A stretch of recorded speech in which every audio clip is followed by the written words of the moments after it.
Welcome back, everybody, to the Birdies and Bourbon Show. We are excited tonight. We're going to go through 4 samples, it looks like, with Fury Golf. We're with Ted. I'm a little bit jealous. Ted has a better setup. Well, his microphone set up better. I don't know about his bar. I haven't seen it yet. So I can see it from here. It looks pretty good, Cal. Listen, it's a good looking bar, but you got the bottles to put me to shame, pal. So, you got to take what you can get, my friend. You probably got a bunker somewhere. For sure. I live in like a double stack trailer. I just don't have anywhere to store anything. So I got to expose it. So that way when people come in, it's like, oh, I'll take one of those and a few of these. And I'm like, it's not a liquor store, man. Then I get beat up. And then it's like, okay, we'll just take it if you'll get out, that kind of thing. So, hey, Ted, thanks so much for coming on with Dan and I. We really appreciate it. Thank you guys for having me. Excited. Yeah, man. So you started, before we get into all that, go ahead and tell the story and then we'll talk about what we're drinking. Tell the story about me, about the brand? Well, no, about why are we here today? Oh, yeah. So this is actually fun. So, you and I connected over Instagram and you had posted some kind of a picture on Instagram about a blend. And, I love bourbon. I love whiskey. I'm just an alcohol enthusiast. That's really what it comes down to. Okay. Cheers. I don't discriminate too much. You guys just had gin. I'm not a real big gin guy, but aside from that, I don't discriminate. So I asked you, I said, hey, would love to get some more bourbon mixes. Right. And you said, hey, let's do it on the pod. So here we are, but we got 4 that I'm excited to try today. I'm not nearly as knowledgeable as you guys. I love drinking this stuff, but I'm not, I don't geek out too much. So I'm excited to learn and to drink some good hooch. There you go. I wouldn't say we're knowledgeable. What show does he think he's on? I don't know. Hey, that's the 7:15 show. We did just we're coming in a little bit hot from a tasting with Hope Springs Distillery. So we were working on their vodka, gin, and absinthe.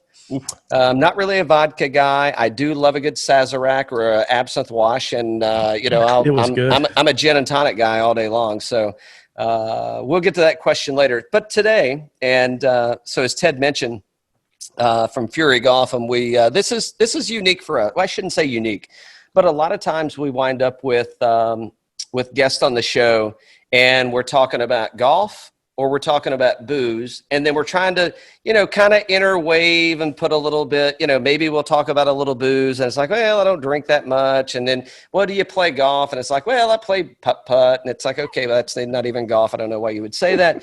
Nevertheless, we've actually got something together here, and I'm going to ask a lot of trade secrets that he's not going to answer on air. So just be on edge that I'm going to talk a lot of shit, and he's going to tell me no answer, but I'm going to get the answer at the end of the show. So stick around. You may listen. You may get something. I don't know. I'm not sure when this is coming out, but there's a presidential debate tonight as well. So the no answer is just going to carry on through the rest of the night. So we're pleading the fifth. We're off and running. Either way, doesn't matter which way you sway. It's going to be a mess tonight, and we know it both ways. I mean, why do you think I planned it for today? That's why doing back-to-back tastings. This makes complete sense. Exactly. Yeah, it's like we're already doing the presidential drinking game. I don't know what you call that. That's a drinking game for me is called life. I like that. I don't need a game. Right. To drink. It's just like set the bottles up and I'll work my way through them. And I'll be piggish about it. Don't worry. Yeah. I don't need any extra incentive. Yeah, exactly. Hey, so we're going to work our way through quite a few. We're going to work our way through 4 drinks tonight. And as Ted mentioned, so these are blends. We had Marianne Eves. I don't know if you're familiar with her or not, but she was at, where was she? Brown Foreman. Then she was at Castle and Key, and now she's kind of spun off doing her own thing. And she's Peyton Manning's quarterback. Peyton Manning's quarterback, yeah. And a hell of a damn liquor maker. She's now working on some vermouths and doing some crazy things with grapes that were too smoky to turn into wine. But nevertheless, I asked her the question, and I said, "Hey, do you ever?" In my ignorance, the question was, Marianne, do you ever see anything on the shelf and you're like, wow, if I put that with that, it would actually be better than either of them alone.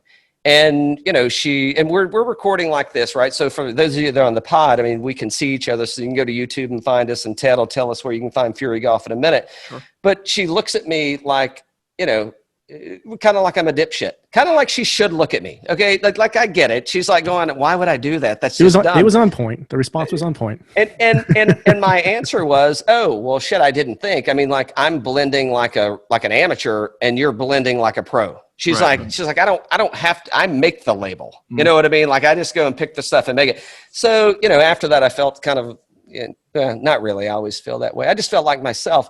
But then I'm like, okay, it makes sense. But for amateurs like you and I in the whiskey world, that we don't get a chance to go and blend our own, it's kind of fun to do some different things. And some of these, you can probably Google them and find them. I don't know if you can find the names that I've given them, but we'll start with, this one's an easy one. So it's a poor man's 4-grain.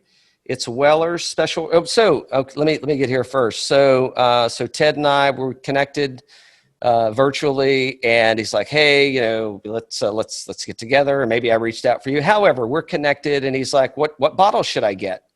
Which that's the first time. Usually people are like, hey man, send me what we're drinking. So, hey, I'll drink to that, Ted. Yeah, I'll drink to that. Cheers. Hey, Cheers, nothing wrong with a man showing up on his own. Yeah.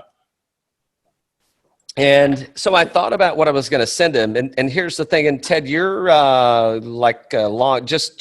just on Long Island, like Oyster Bay or somewhere? Yeah, we're very close to Oyster Bay.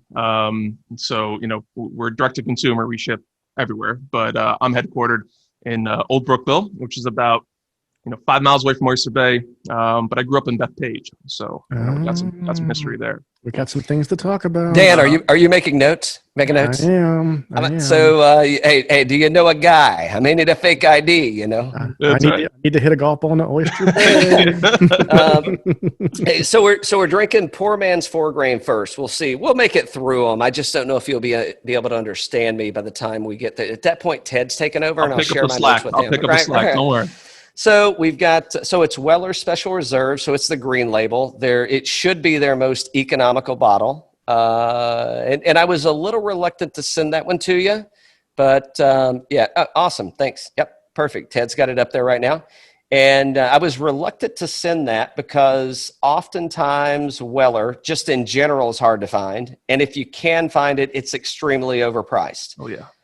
I do pick it up at a couple of stores down. I'm in Atlanta. Dan's in Raleigh. I picked that up down here I can get it for less than $30 at a few stores. What did that put you back? So I've gotten from a couple of shops over here in New York, and you're not getting it for less than $60. 60 is good. 60, you're lucky, man. Yeah. I need your address.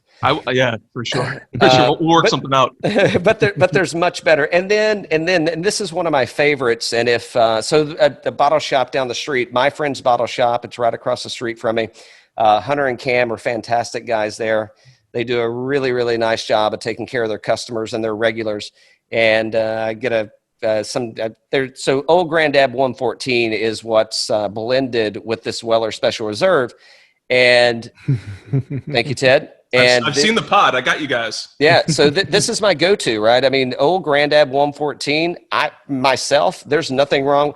And by the way, Ted, so the stuff that I sent you, there is nothing wrong with any bottle. You can drink it neat. You could drink it on the rocks. You could blend it. I didn't send a single bottle that doesn't stand on its own. And other than the Weller was probably the cheapest bottle at SRP, but probably the most expensive bottle aftermarket. 100%.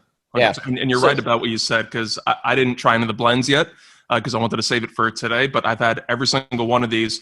The two that I'd never had before were the McKenna and the Russell's Reserve. Okay. And the McKenna's incredible. Yeah. Well, now with the McKenna, we'll get there. So it's a friend of the show, Mickey Pinstripes, the Bourbon and Rye Club. He calls it single barrel roulette. So the McKenna, and it's Henry McKenna 10-year. And it's can you still get the old label up there? What's that? Can you still get the old label? For Henry McKenna. Oh, the Henry McKenna? This is what label did you get? This is my first time having it, so I'm not sure, right? Oh, yeah. No, so that's the old label. So they removed their 10-year statement. Well, I shouldn't say they removed. They stopped making their 10-year statement either late 2019 or early 2020. So what you're finding on the shelf, and I haven't read that they've changed that, But what you're finding on the shelf right now of that particular label, you shouldn't be able to get that. I mean, once that runs out, because they're selling so much of it, and for 10-year, it's got to be 10-year, right? So they had to remove the label on it. So, but I mean, again, that's damn good juice, man. I mean, that was the most expensive bottle of all of them. Like 50 or 60. Oh, you got to get New York prices, my friend. Okay, all We're right. talking like $80. Okay, Wow. so here, but now that one is hard to find. Not even from the point that it costs extra. Like, it's just hard to find, and that's why, because they're not making that actual label anymore. Yeah, should have saved it. They took the. Come on, man. I mean, it's booze. It's made to drink, dude. I'm the way that's the way I am too. With the wine as well, man. I got really nice bottles of wine. They go up pretty quick. I'm not the buy and hold type. Well, the wine stuff you got to drink. You can't save it forever. Yeah. The liquor you can save and it'll be fine, but the wine, it's like it's got a shelf life. That's for true. For the most part. It's So called 30 years, Cal. Yeah, shelf it's life. got a while, but yeah. Well, I'm not planning on dying. That's what I'm saying. The wine's got some age to it too, buddy. Hey, so and we don't like to talk about COVID Plus. shit, but I just want to bring something up that I mean it's so this is Cal, Dan's over there like with a glass in his mouth, and we've got Ted from New York, and I mean if you're listening and you can hear the different accents, and I don't know that Ted and Dan and I would have ever connected, not for any other reason than just distance wise and maybe what we do, I don't know if we ever would have, but this has allowed like different individuals that may not have ever connected to get together, man. So, once again, Yeah. cheers. Cheers. For grain. I'll say cheers, guys. For sure. All right, Ted, I'll shut up for a minute. I got to get this out of the way, and I won't say it. I won't say it again. We can delete it if you want to. All right. So how'd you come up with furry golf? He's been calling it out. Oh, God. It's Fury. I know it's Fury. Yeah. He's a big Brad Pitt fan. That's what it is. Exactly. But the furry thing, people have made that mistake. And furthermore, the first name I thought about was Flush. And I thought that was even dumber. Because, you got novices or people who've never played before, they don't know what flush is. No, flush across your head says, right? So I was talked out of that, fortunately. But, yeah. I play golf and I still don't know what flush is. So there you go. Yeah. Right, Cal? No. Experience of that. Dan shows up to the golf course with clubs from like they're not even like cool retro clubs. They're like Jordache jeans. Like they're not even in style anymore. It's like, man, what are you doing with those clubs? No, they're Tiger in his prime. That's what they are. Okay. They're just too new to be hipster, That's right. So yeah, tell us, give me the Fury golf story, man. Yeah, so I mean, the 10,000 foot view is we're a rock and roll inspired golf apparel brand. It's really what that means is everything that we do, from our performance polos, our hats, our t-shirts, to the content that we produce on our website. We should talk about that because we've got some great content. Just the way that we communicate with our customers, and even what we're doing right now. It's all kind of done through that rock and roll kind of vibe. So it's not taking yourself too seriously. It's being aggressive. It's enjoying life. It's having fun, right? So I think our customers really like us in that, when you get our stuff, and here's one of our shirts, right? Skull and Crossbones. We got a lot of that kind of essence going through everything, kind of that rock and roll kind of line throughout everything. Kind of says something about you and the type of golfer that you are. So I think that's why guys like us. So, been around for just over a year now. We have our own 100% custom bespoke performance polos. We're coming out with our next line in the next couple of months. Got hats, t-shirts, streetwear essentially type stuff. We'd love to wear those on the show. Yeah, we got to connect about that. This came together too quick for me to do that, but I got something heading your way for sure. But yeah, that's really what it's all about, and it came out because I was looking around as a golfer, and you see stuff on the shelves when you go into a store, right? And your eye gets attracted to things. So me, I always like Skull and Crossbones. Like my stuff to be a little bit edgier, but not so in your face you're going to be embarrassed to wear it at your club, right? Because I belong to a club. So you've got the Peter Millar with the little tiny Skull and Crossbones. Like you probably you've got the polo, you got the pullover, you've got the, how many colors do you have? Or the G4, those type things, G4, right? yeah. Those type things.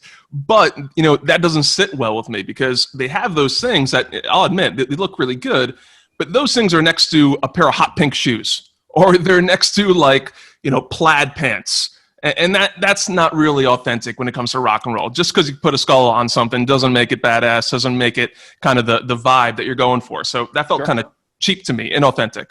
So what we're trying to do with Fury is, everything that we do, it's all rock and roll all the time. It's not supposed to be, again, too in your face, but it's like, hey, this is what we're about 24/7. We're not trying to put an act on. We're not trying to appeal to a certain audience just because we think we can get a couple more bucks. This is who we are through and through. And, that's the story with the brand. Cool. That's awesome, man. It's awesome. Man. So Dan's a musician. Oh, let's talk about that. What do you play? Failed musician. I'm an acoustic guitar player. That's what I play. Okay. He can still play. Genres? Just like, folk, blues kind of stuff. Yep. Oh, you're talking my language. I love that. Yeah, he's like Buddy Guy and BB King and T-Bone Walker, Muddy Waters. Let's do it, baby. Get on back now. No, let me ask, so this is going to be I already have the answer. Dan already knows my answer. Who's the I don't know if it's even underrated, but I'm going to use that term. Who is in our, I don't know, I'm not young and you're not old. So, but anyway, who do you think the most underrated guitarist is of the 21st century, if that's fair? And man, that's tough, buddy. God. I mean, there's no right answer. There's no right answer. Take the next 45 minutes to think about it. That is way tough. We got plenty of booze. Well, let me go ahead and give you mine. Let's hear yours, because that'll help me kind of. It's like, who's your favorite band? There's so many. No. Dan, you want to give my answer for me, Dan? He's playing with the Dead now. He's touring with the Dead. John Mayer? Yes.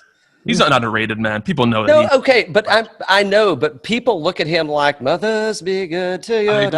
People look at John Mayer as a pop star, and John Mayer is a fucking rock star, man. That dude is a blues musician. If you watch that BB King episode with him, like that man is a blues man. I'll tell you, I completely agree. I say this all the time to my buddies because they don't really listen to John Mayer the way I listen to John Mayer, and hearing him. That's my point. Eric Clapton, right?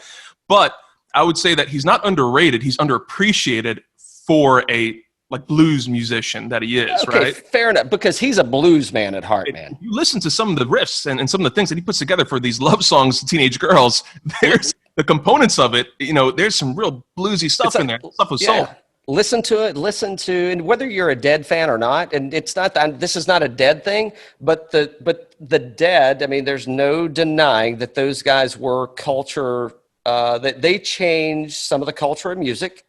And with him playing with those guys and the way that dude just sets off on that stuff, man, I mean, it is crazy. It tells you everything you need to know that they let him play Jerry's guitar when he goes out there. So that's everything you need to know. I'm pointing at Ted right now if you're just listening.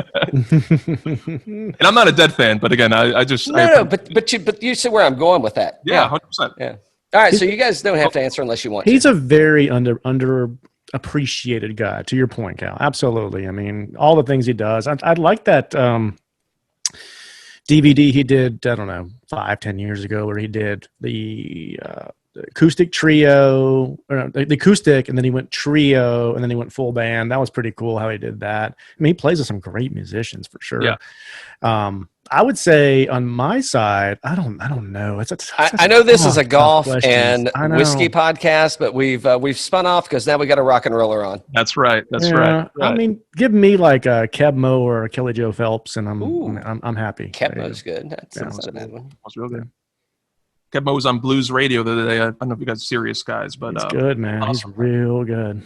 I'm not gonna have an answer for you, man. I can't, because he says Keb Mo, and I agree, but it's like, is he underrated? I don't know if he's pretty highly rated. No, but people just don't know him because he's not like mainstream. And John Mayer stuff that's mainstream that's not his good shit. His worst stuff is mainstream. It's like if John Mayer comes on the radio and you're like, oh my God, don't turn it. Like, you have no idea who John Mayer is. Well, here's the point. Okay, so I'll go controversial and most overrated guitarist in the last 10 years. Who do you think it is, Cal? Guitarist. Darius Rucker. I know who you're going to go with. Who am I going to go with? Are you going to go with, what's his name?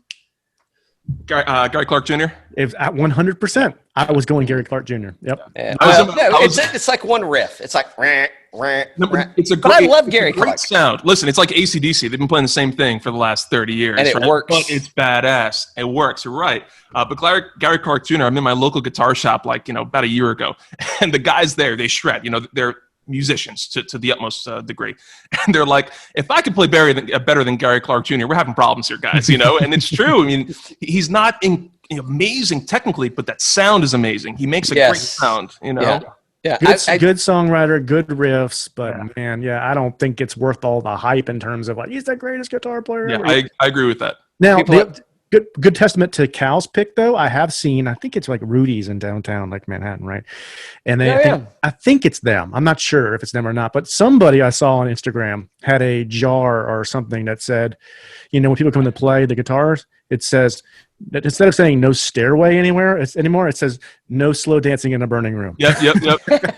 I've seen that as well. Yeah, Rudy's has got a big pig standing outside, and they have free hot dogs. Oh yeah, So, I used to work on the block from Rudy's. And, where at? I used to work on 48th and 8th, so right outside of Times Square. Yeah, sure. And we'd go to Rudy's. You know, you close the deal, you go for lunchtime, have a little boozy lunch. It was a good time, man. Yeah. There you go. All right, so we're working on the poor man's 4-grain right now. I'm really working on it. I don't know how everybody else is doing, but so Ted. So you overpaid for the Weller. Yes. I'm not rubbing it in being a dick. I'm just stating the facts. It's impossible. It's impossible. So you know, if you like these things, you have to overpay in the area that I'm in, unfortunately. Yeah. And then the O Grandad 114, is that pretty easy for you to find? It was very difficult locally, but online it's a cinch online. You know, so and you can get booze just shipped to you, no problem. Just like so I a lot of my booze, my wine too. I go to Astor Wine and Spirits online, so they're a big wine shop, and you seem to be kind of familiar with New York at the very least. In Astor Place in the city. Oh yeah, sure. About pretty quickly. Yeah, and then like would you say, because the Weller Special Reserve to me is a little under, especially for the price. What you paid for it, it is extremely underwhelming. Mm-hmm. The Old Granddad for the price to me is extremely overwhelming. But if you're not looking for, and I don't think it's like really, really hot, but I mean, I drink a bit, so it's not like I'm off put by hot stuff. But if it's gamey, some people could be sideways, and I think it gives it a good balance. Yeah, it's a little. I wasn't expecting it to be that hot. Meanwhile, my favorite, bourbon that I drink often is Booker's, right? So shit. So the hotter the better. So that's hot. But this is blasphemy, I know, but maybe Dan will appreciate this. My favorite thing after a long day, come down to the basement, plug in a guitar, pour some Booker's, but I throw a big ass rock in it, man. Let it kind of melt down. Yeah. You got to get some balance there. Otherwise, it's a struggle for too long, and then it smooths out. So what are you paying for Booker's up there? So it depends. So there was a shortage. So right before my daughter was born, a year and a half ago, there was a shortage, and I built the bar that I'm at right now. I know you don't see the whole thing, but 12-foot bar. I built it over 3 months before my kid was born. So I'm like, I'm not going anywhere. We need somewhere to hang out while this kid's young. So there was a shortage. I went and got 5 bottles. And it was, I think, like $75 per bottle. Oh shit, that's not bad. I mean, I'm paying that at least or more down here because we don't get a good allocation of Bookers down here. I think I'm paying like $99. I was at the store today. Wow. That's what it is now. That's what I'm saying now. Yeah. I got you. Okay. Between $99 and $110 is when I was at the store this morning. Yeah, so. Gotcha.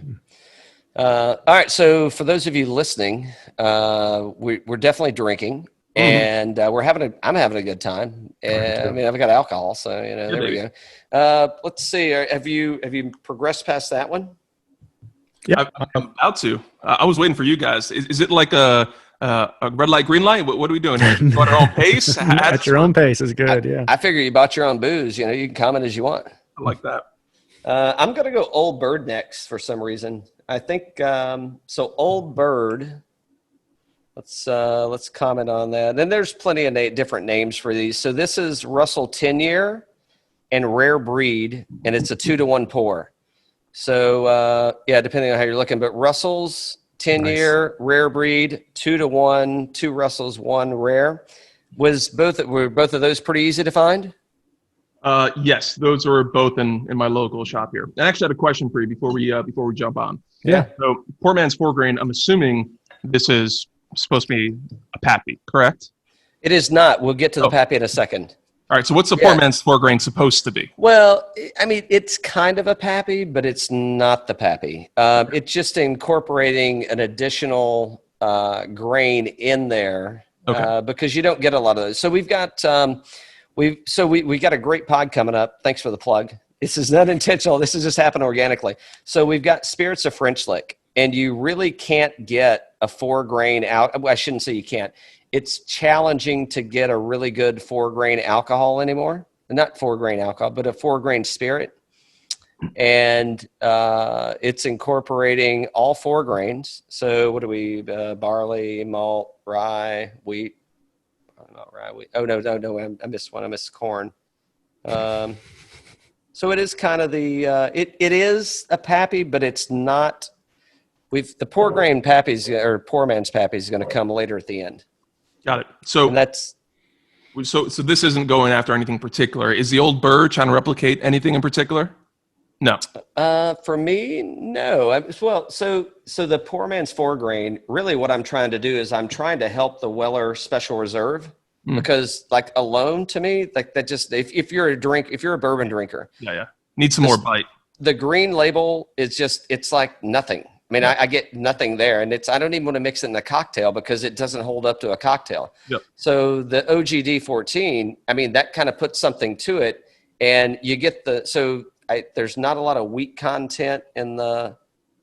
Let me look at that. Talk about Fury Golf. All right. So if you're enjoying this, and even if you're not, why the hell not? All right. Go to at Fury Golf. That's our Instagram, and then FuryGolf.com is our website. Give us a look. Even if you're not ready to buy anything, check out our content. We got some great playlists that we've curated, blues, rock and roll, just some great stuff all around that can kind of give you an idea of what we're about, I guess, from a vibe perspective. And then, come check us out. If we have gear that you like, buy it now. If we don't, maybe in the future, give us another shot, man. Oh, that's fun. So what kind of playlist do you have? Like for playing golf? One of my questions to you guys is going to be, are you cart music guys? Oh my gosh. Yes. Martha can attest from Tobacco Road last week. Call Tobacco Road and ask when we're invited back. Hey, she'll say tomorrow. And by the way, if they don't bring that Sal guy, we got an open spot. That's right.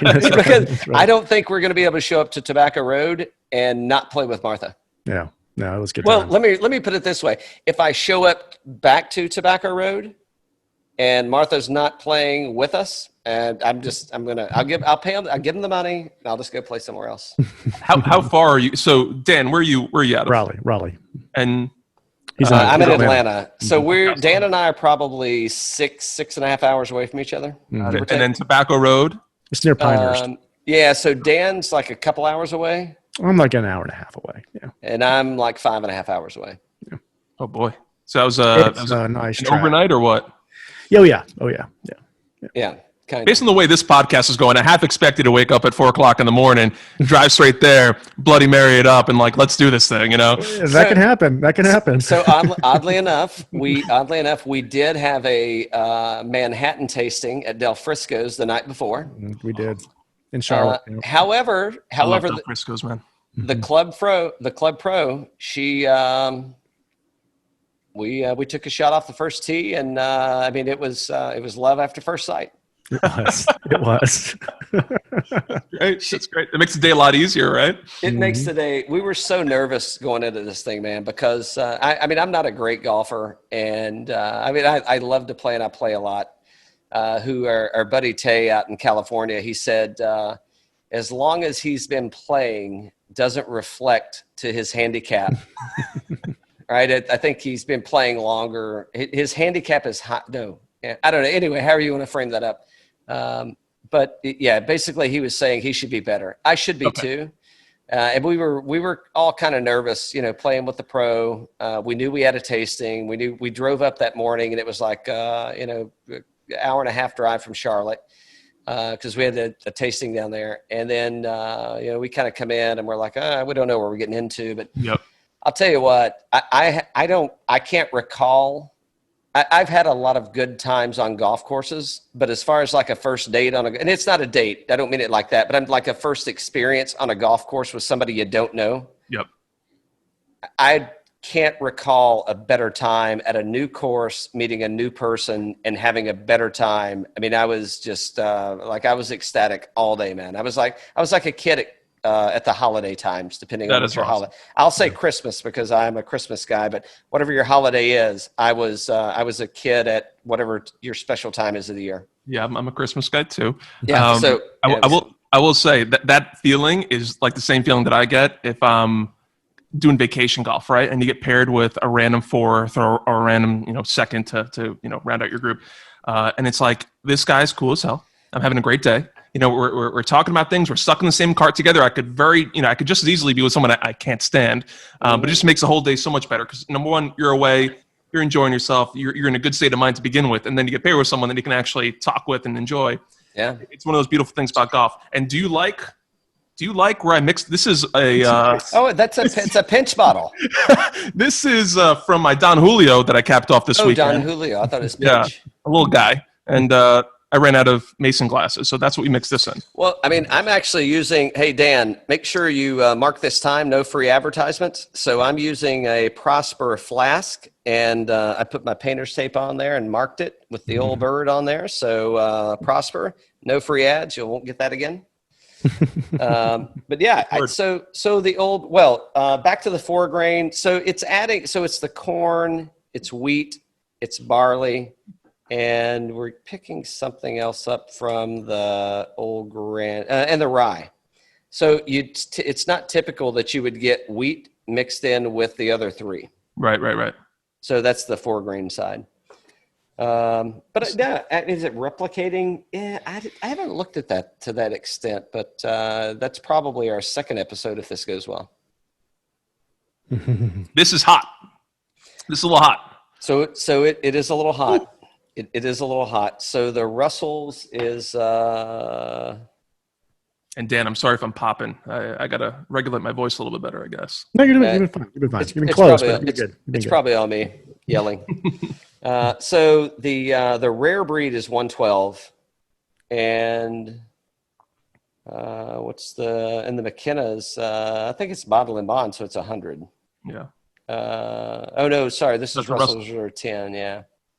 So it's at 90. So you got 90 and 112 coming in. So it's a little warm. I don't know. I mean, it's not off-putting to me. I mean, I get a lot of caramel out of this thing. I think compared to the first one is what I'm saying more than anything. Well, sure. Yeah, I mean, because we were right. Well, that's why we started with that one, because like if you drink the 4 grain after this, like you're tasting nothing. Right. You have no. It's like it's like you're drinking water, and then you get real drunk. So it's good though, man. No, but I mean, I've got a ton of caramel on this thing. Vanilla. I get a little butterscotch on this one, kind of coming down. Do you think it's boozy on the nose? I mean, I get terrible. How long did you keep yours mixed for? Let me think. On this one, I poured it out of the flask. I mixed this one today because I ran out of rare breed. Okay, because mine has subsided considerably since I mixed it yesterday at like 8. Oh, so you know what? You should don't drink it all. Let it set aside, and then we'll go back and revisit them in a minute. Yeah, because I mean, this is the thing. It's going to be like these flavors are going to really open up. Yeah. So this one, to me, I mean, I'm like, it's going to be very, like I get like tons of. I want to find an apple in there, but I can't. But it's just like caramel. Like I mean, I get like this chewy toffee stuff on this thing, like really heavy. So I drink a lot of wine, right? And when they say that it's got a lot of caramel, sometimes that means imperfections. Is that similar in the bourbon world or no? No. I wouldn't think so. I think that's we like caramel. That's what we're looking for. I mean, I'd like to get the butterscotch. Too much is what I'm saying. Not, I understand you want some.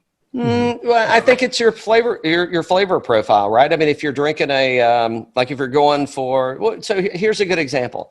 So let's say you're a Pinot drinker. Yeah. And let's say I break open something from the Santa Lucia Highlands. And so I pop a Pinot, I decant it, and I pour you a glass, and you got it up, and you're like, okay, I'm ready for this Pinot, and you're like, oh my God, that smells like a Cabernet. Right. It's like, well, right, that's what a Pinot actually. I mean, that's what a Pinot, a real Pinot, not the hey real stuff. Yeah, hey hun, can you go? I shouldn't say it like that, but hey, can you go to the store and get me a Pinot? Like. It's like, no, like a real Pinot. I mean, it should drink really hearty and healthy, and not like the Pinot that you get served on the dinner menu. So I would say that, are they hiding imperfections? Maybe. I think they're always trying to hide imperfections if it's not a single barrel, which we're not drinking a single barrel on this one. So, what's your go-to on the wine side, Ted? I'm a California cab guy, and I'm trying to explore more old world stuff. But my wife and I have been to Napa 4 times over the last 3 years, so we're falling more and more in love with it, right? And I was actually going to ask you, Cal. You mentioned Pinot. Have you ever had Toomey? Oh, of course. Yeah, but that's a real that's a real Pinot. If you served Toomey to someone that says, "Oh my God, I love Pinot," they would be like, "Oh my God, this is not this is not what I ordered." They would have sent it back. Yeah. So Dan, I'm not sure if you're familiar with Toomey, but same family, Silver Oak, excellent Cabernets out of Napa Valley, and they just make a big Pinot Noir, and it's just incredible. It's outstanding. So I'm a member there, and that's like I'm a member at a few places out there, and that's one of my favorite shipments ever, because that's my guilt-free drinking. When it comes in, I'm drinking it. I'm not saving it for a year. I'm not saving it for 2 years. I'm not saving it for 3 weeks. I'm drinking those as soon as they come in. It's guilt-free drinking for me. So for the team of Birdies and Bourbon, Dan's the sommelier for Birdies and Bourbon. He's actually he's a big wine guy. We've got Hoops Winery coming on, and maybe next week, I think. I don't know if you've had Hoops or not, but I did sample. Oh. I bought one of those Coravin things. Yeah. Like you suck the thing. I'm surprised by that. Well, hold on. So we asked for some samples, and they sent us, and I'm like, hey, my co-host and I, maybe they didn't interpret that we were in different places. But again, they sent like a shitload of really expensive wine. So we're having to figure out how we're going to be able to taste both. Yeah, because it ain't like I can pop the bottle. It's not like this. It's like, hey, I'll open this up and I'll pour it and I'll ship you some too, because then the wine's dead. Specifically for the pod, because I was going to say, you don't strike me as the kind of guy, either of you, who are going to just take a glass out of some really good juice. You're going to drink the bottle, man. You know what I'm saying? Yeah. No. We're saving it because we're reviewing with Hoops on the pod. Yeah. And I've never had it because I can't find it here in Georgia. I don't know where they're at. We're going to find out next week when we record. Yeah. But I'm telling you, and Merlot's got a bad name for a long time, right? It's like, would you like would you like the Merlot? And they're like, I don't want to. I'm telling you what. So I popped the Merlot. I didn't pop it, but I took a big glass. I had a steak the other night, and I took a glass of the Merlot, and Jesus fucking Christ, man. Sorry about my language. Like, I'm telling you what, I mean, this thing was like, it's like boom. And I was like, I want to get more, but I can't save it. So, but anyway, the package left today to go to Dan, and it'll save, right? Cause it's not pinched this next week. But I mean, it's like, I don't know, people that are like, Merlot's not cool. It's like, what happened a few years ago, rosé came back into flavor, and it's like for years it was like, rosé, oh my God, I would never. And now instead of a mimosa, it's like, I have a rosé. Yep. And I feel like Merlot is going to make that comeback, man. Like Merlot. I love Merlot. I mean, I wouldn't order it over a Cabernet in many cases. I'm not sure if you're familiar, Dan, or even you, Cal. It seems like Dan might be the sommelier, but you might know wine as well, it sounds like. I went to Pride Mountain my last time in Napa. Excellent Merlot. Really great, delicious Merlot that I would maybe even compare to a Cab. That's just excellent stuff. So Merlot is good if you find the right stuff. Anytime you're buying something from the supermarket, it's like a $5 bottle, or you're getting a Magnum for $10. It's not going to be good. But if you drink good Merlot, it's excellent juice, man. No, I could have decanted this bottle and put it up beside any Merlot, any Cabernet that you get at the grocery store. And I mean, I'll put $100 to a donut that everybody would have picked the Merlot that's the cab instead of the cab being, and I'm talking about like Prisoner, it's all good stuff. I'm not discounting anything that I'm mentioning, but I'm like, people are really overlooking, and it's like, so think about it like this. So we're drinking bourbon, and I mean, that's the thing is like, are there values to be had on the Merlot side that people are overlooking that we may need to start looking at? How do we kind of scoop up some of those? The wine people are probably going like, no, they're not listening to our show, except for you, whoever you send this to. But are they going like, damn it, stop talking about Merlot because you're running the prices up? Exactly. I feel like, I was too young in the 80s, but I feel like Merlot was big in the 80s though. Yes. No, it had a movement. I'm sure that, again, as you mentioned, all these things are cyclical. They're going to come back around. Just like Rosé did, Merlot will as well. You talk about Sideways. I love the movie. It's such a shame great movie. That it was so detrimental to, you go out to Napa and, they talk about after that movie came out, just the demand for Merlot just crashed. Mm-hmm. And in many cases, like you have these vineyards that have fields and fields of Merlot and they couldn't sell the damn stuff. It's tragic, but it's also it's called $2 Chuck. $2 Chuck, yeah. Nice. So what do you think? So far we've had the Poor Man, we've had the 4 grain, and we've had the Dirty Bird, the Old Bird, excuse me. Old Bird. I'm enjoying this very much. Just the whole process. Both of these I enjoy. I think I like the 4 grain more though. I do too. Yeah. This is a little harsh. I don't think they mixed as well. The other two, I mean, I'm actually really looking forward to the Prudent Pappy because in general, I don't really like larceny.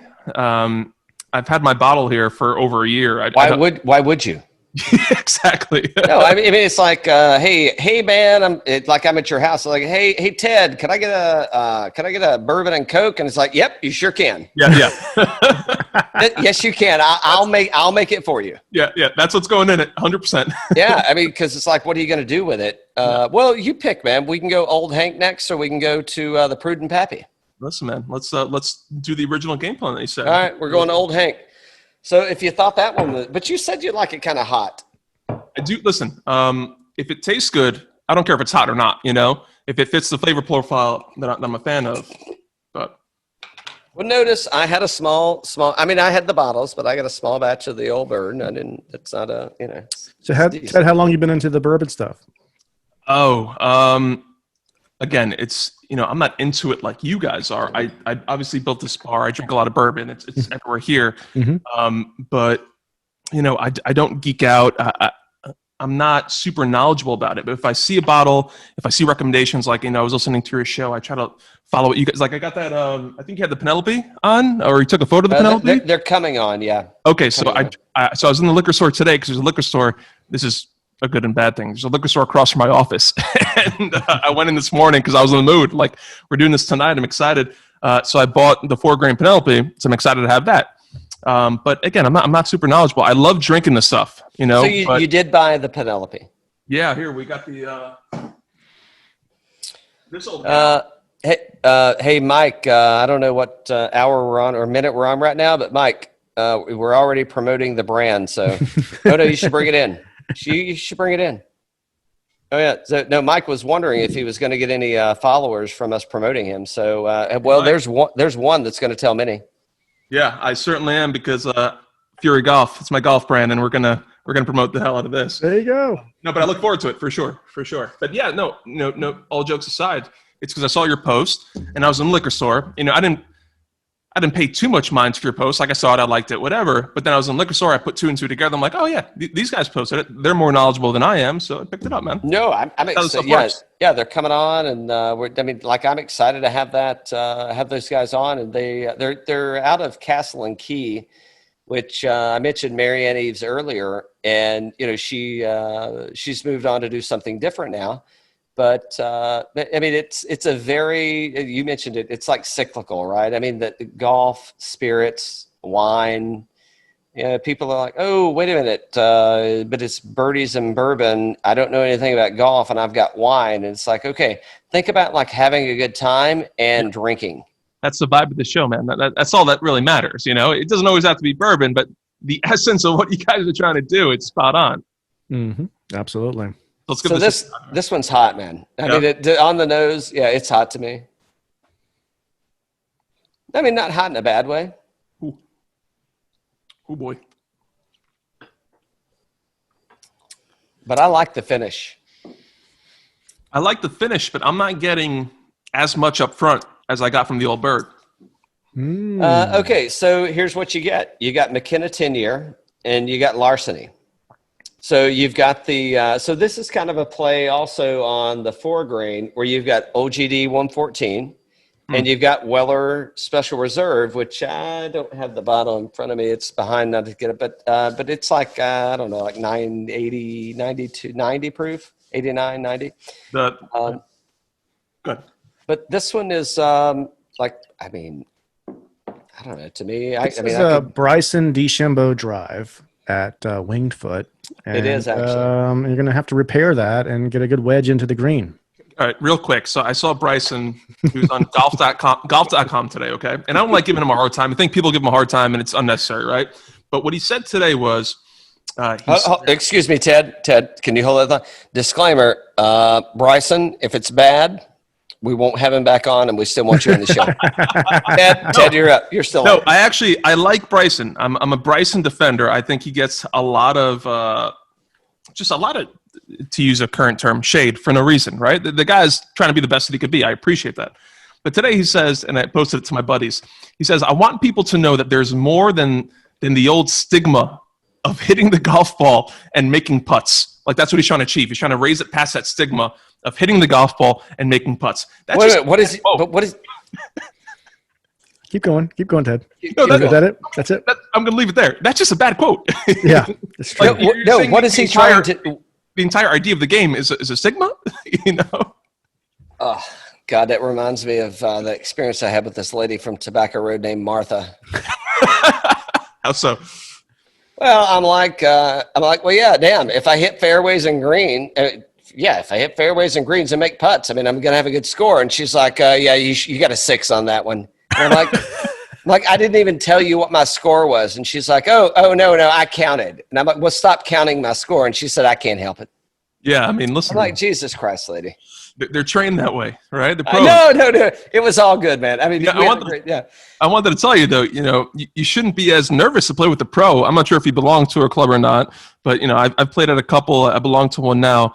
And it's like the pros, they get stuck playing with all the members. So you got guys who are, hitting 110, they're shooting big numbers out there and they're forced to play with them. So you should never feel bad if you can get around a course, you should never feel bad or intimidated. Yeah, no, well, the thing is, we were doing it for the show, and, we didn't want to be, I didn't want to be rude to her, that we're going to be recording and talking and doing things.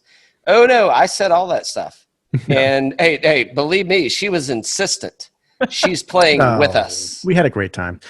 Ted, back to you. Did you see the Bryson thing coming? If you played Wingfoot. I've not played Wingfoot. Did I see him winning coming? Did you see him winning Wingfoot coming? Yeah. I didn't see him winning Wingfoot. I certainly thought. I mean, listen, DJ was on such a run. I mean, the week, was it the week earlier or 2 weeks earlier? That last 10 minutes I of know. Oh my God, that was just incredible golf. It's glued to my TV. Yeah. But day one, so they worked so hard to grow that rough, and they're showing the Arnold Palmer can in the rough. And dude, it doesn't matter if you're getting out of there with the pitching wedge. These guys are strong enough. They're good enough golfers. Like that becomes an issue if you're trying to get out of that rough with a 7, maybe a 6. Right. Yeah. But that's not the game that these guys are playing anymore. So I think that's more the issue. So either you make it knee high, the rough, right? Or you got to tighten those fairways up considerably if you want to, quote unquote, try to deter the Bryson effect. Well, I didn't see it winning, to answer your question. That's what I heard somebody say, and everybody was concentrating on how deep the rough was and how nasty the rough was at Wingfoot. And I forgot who it was. And Cal, maybe you remember.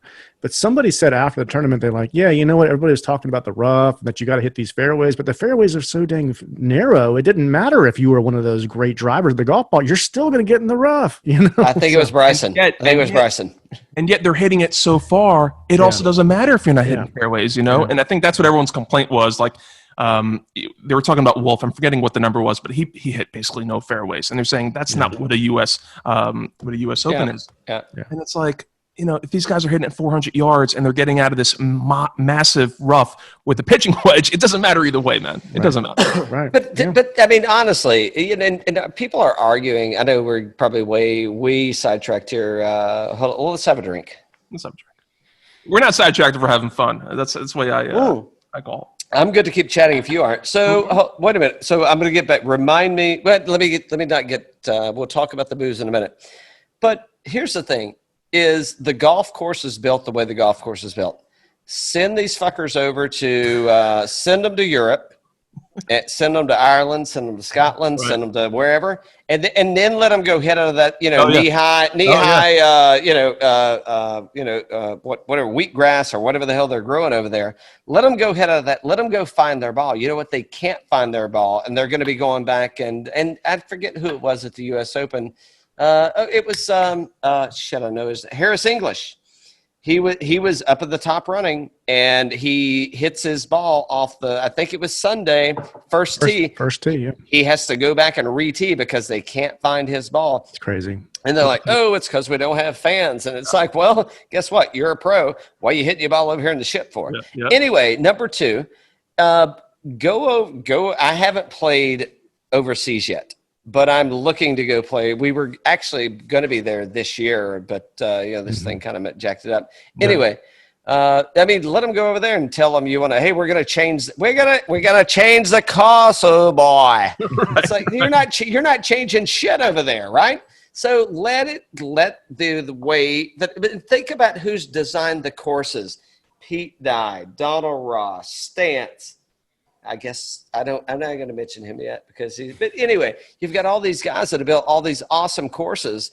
And it's like, guess what? If you can actually master the course and you can figure out how to hit it farther than anybody else and win, it's like a fucking pinball game. Yeah. And I suck at pinball, but some guy walks up and he can like this bing, bing, bing, and he scores the most points. It's like, it's a pinball game, man. You don't redesign the pinball. I mean, listen, you look at what happened when Tiger first came in the scene, and he wasn't the first athlete because, Norman was an athlete, right? He worked out. He took care of himself. But Tiger took it to the next level, and he was beating these guys that, were smoking on the course, maybe having cocktails. Was it Rocco Media who used to drink on the course? Oh, yeah. So he brought just such athleticism to the game that didn't exist prior, and this guy was beating people. And forget about what Bryson did. This guy was beating people every single week, and they're talking about changing the game because of Bryson. They didn't change the game because of Tiger, So no, they did not. This has happened before. This is just, I guess, the next iteration of people taking the game to another level. Eventually, do they reel it back in? I think they're going to have to. I think more for technology than anything else, just because. It doesn't matter for guys like us. I'm assuming guys, right?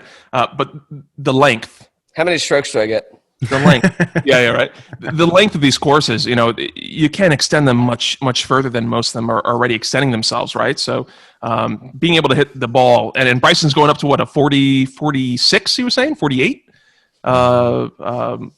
His driver? It's insane. He's going to start hitting it 450 every single time. Right. And hey, why wouldn't you? Yeah, I agree. You've already made it. So what are you thinking about we're on the Old Hank? I think it's opened up quite a bit since we started talking. It must have been... I get some chew on the back end. I heard you too. I get some chew, like I'm getting some caramel kind of chewy stuff on the back end of that thing, man. That thing is opening up real good. First sip to this sip, I enjoy it much more for sure. Yeah. Well, so that's why when we were messaging or chatting last night, however we were doing it, it's like, these things, like I would just put these bottles away and let them sit for a week or two. Let them sit for as long as they ain't going to go bad, but let them sit for a week or a few days, or the next time we come on the show, I'll put mine away And then let's get into these, because that, like, just as that opened up in like, 3 or 4 minutes, I mean, this thing is like good and chewy, man. Yeah, I put enough in these, and maybe Dan, you can help me out here. So I put enough in these to have more than one tasting, right? But Dan, what I try to do is I try to put them in the biggest containers I had, aside obviously from my mini Don Julio, right? I try to put them in the biggest container I had. Does oxidation affect anything in here like it does wine? No, I'm an idiot. No, I don't think so. Yeah, I'm an idiot. All right, so I mean, it will. Yeah, it will, but not after like the first or second. I mean, not the first tasting, but give it like Cal said, give it like a day, and then it levels off. Yeah. No. I mean, once you pop it, you're good. Yeah.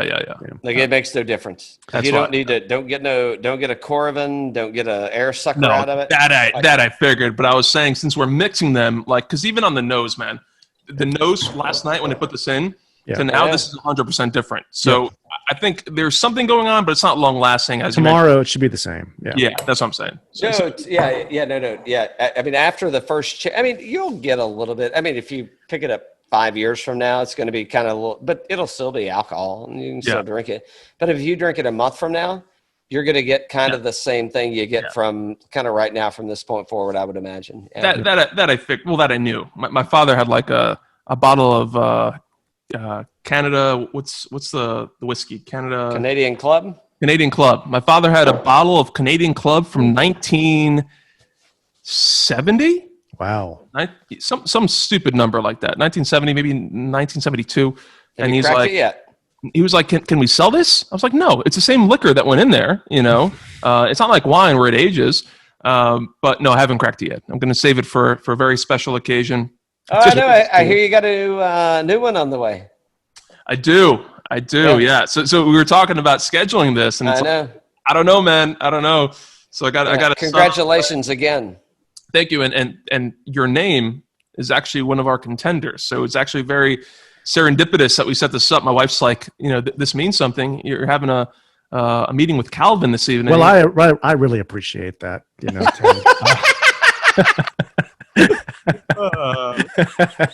So speaking of different whiskeys, can I ask you a question? Sure. No, actually, you can't. So I got these two. This one, I think it was $50 when I got it. This retails for quite a bit more now. So This is Rhetoric 21 year? 21, yes, 21. Rhetoric 21, all right. This I have not opened. This is the 25. So I'm going to be honest. I got to look at I'm confused at what I have on my shelf right now, what I haven't. I can't recall if I've drank Rhetoric or not. I don't. It looks like the Woodinville bottle. I don't think I've had either of those. And not for any reason. I just haven't had them. Like I've got the shit's rolling. Yeah, I shouldn't say shit's rolling in, but it's like I've got plenty of booze to drink, and I don't know. What do you think? What do I think? Yeah.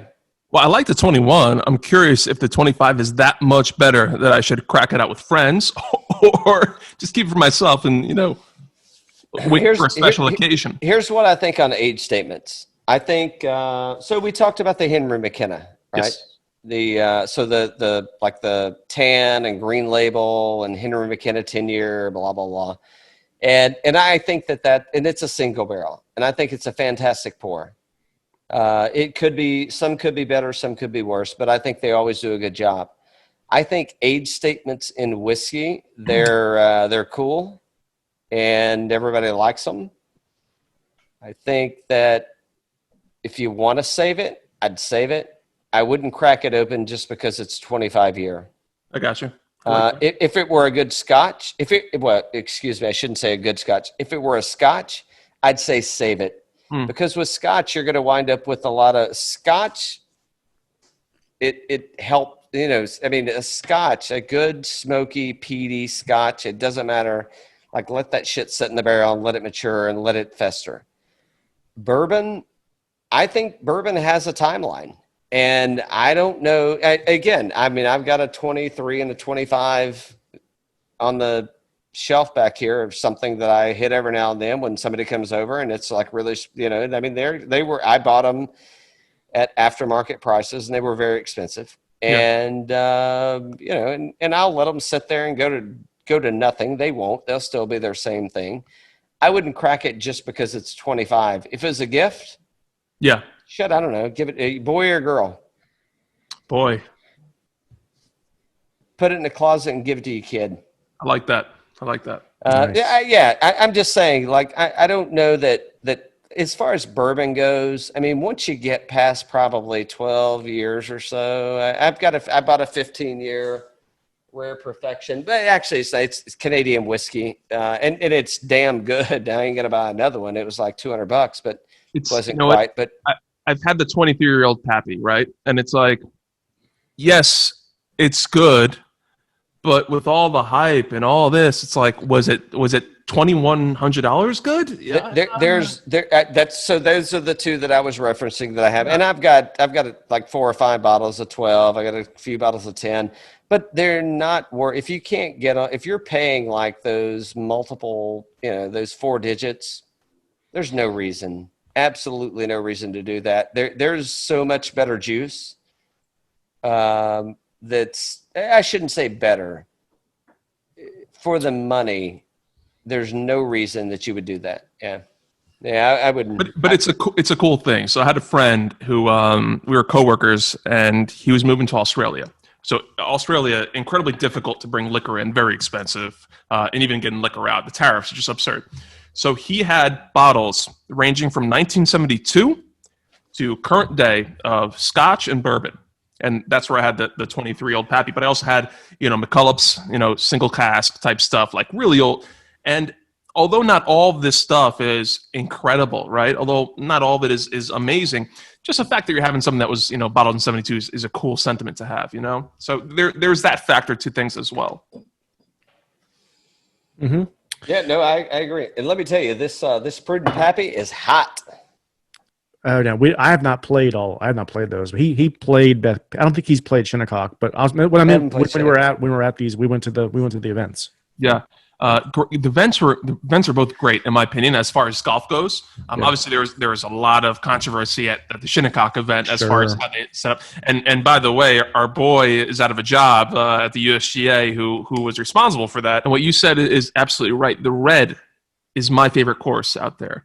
Because number one, not to sound like a coward, but the black is a long day. If you're walking it, which you have to walk it. So if you don't get a caddy and you're carrying your own bag, man, it is a lot of elevation. And listen, this is from a guy. I mean, I work out. I'm in decent shape. It's a long day. And then on top of that, if you are not hitting your driver 250 straight down the middle, it is a long day, my friend. And they will not let you play. They will put you at the tees they want you to play at. Oh yeah.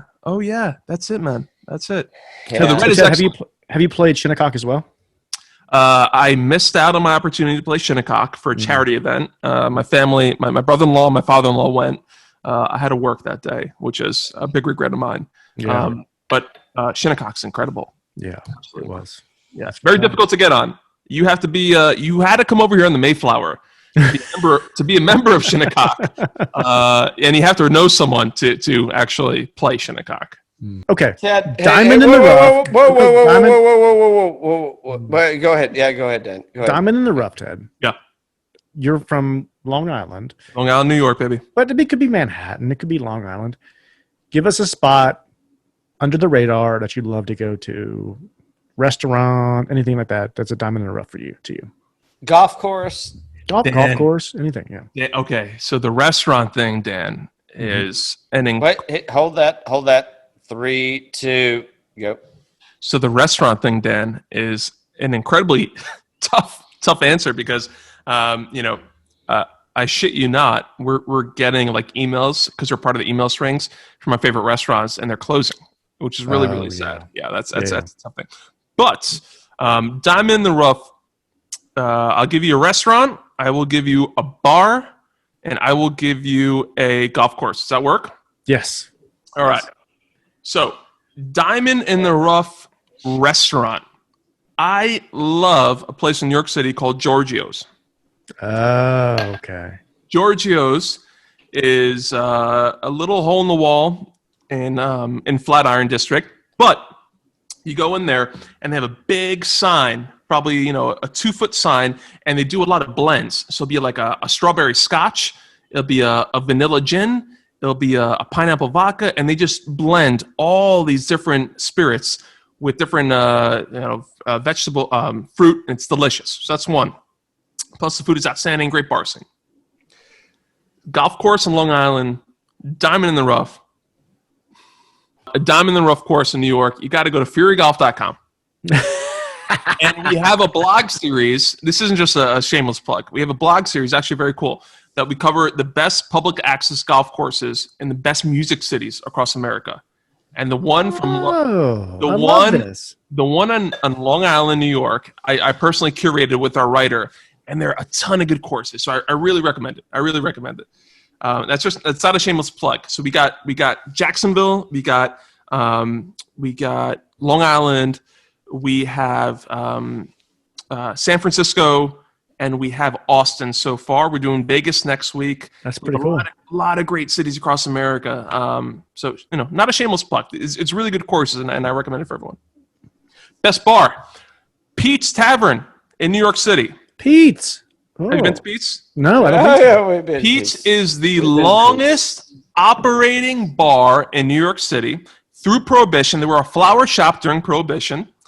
And, you know, hopefully they get out of this COVID thing, but it is a really great bar. You walk in there and there's sawdust on the floor. The ceilings are just black from the smoke that was there years previous. Pete's is a great place. Every single celebrity you can ever think of has been there. Proof being their pictures are all across the wall with the staff. Highly recommend Pete's Tavern. All right, last one. And I'll be quick because we got to go. Best song for T1 drive, the first T drive. Whole lot of love, baby. Whole lot of love. We're crushing it. 100%. 100%. That's good. That's good. I love it. I love it. Cal, wrap it up. You guys were not as bad as I thought you'd be, because you set me up all wrong at the beginning of this interview. You said you were going to be asking intrusive questions. I think we did a hell of a job. I think it was fun, right? That's a good time. Yeah. Ted, let's raise a pint, bud, and say cheers. Cheers. Hey guys, I really enjoyed this. Cheers, Barry.